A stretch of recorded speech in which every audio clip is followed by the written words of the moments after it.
Hey guys, this is Mac from Louisville, Kentucky, working on a 1979 Porsche 928.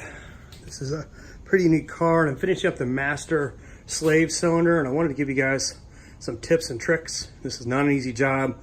It takes a lot of patience, but it can be done. So first of all, let's look at everything I had to remove. So as you can see down here, I pulled out the majority of the brake lines, the reservoir. Here's the blue line here, obviously the brake booster. I just want to give you guys some, kind of let you guys see around here what I did. You've got to get this stuff out of the way. Those little brake lines, they're a pain, so you can reach your hand way back under there for the master clutch cylinder. So basically, one of the things you want to do after you get all that stuff out of there is you're going to need a couple of things. Maybe this is a better shot. Yeah, it's pretty good right there.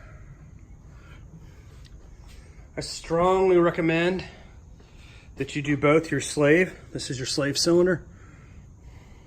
Not easy. Got to pull the starter out to get to it, but that's really pretty simple too. And your master. That's not a job for the faint of heart, so if you're gonna do it right. Here's the old master cylinder. Keep this around for reference point. It's good to check bolts and angles and that kind of thing. I found it pretty useful to have a extra one. So when you get back under the car, a couple things you want to make sure you have is some bolts. I cut the ends off these bolts. Longer is better. So there it is, installed.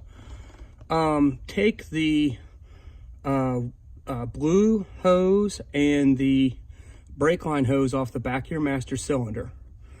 Then place your master cylinder through that little hole, and then these are long bolts to grab it and pull it in.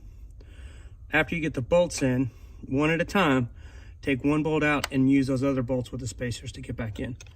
If you try to put these things on with a line, it's really difficult. So you want to come at it from the top of the car.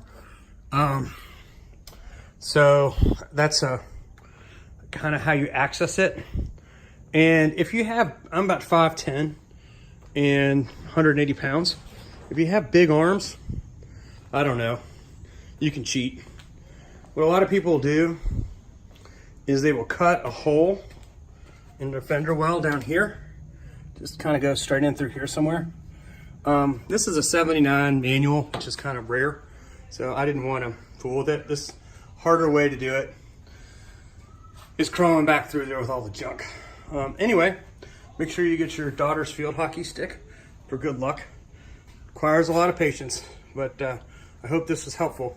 Again, make sure you have those longer bolts and that you take your time, and I'll let you know how the rest of it comes back together. Thanks, bye.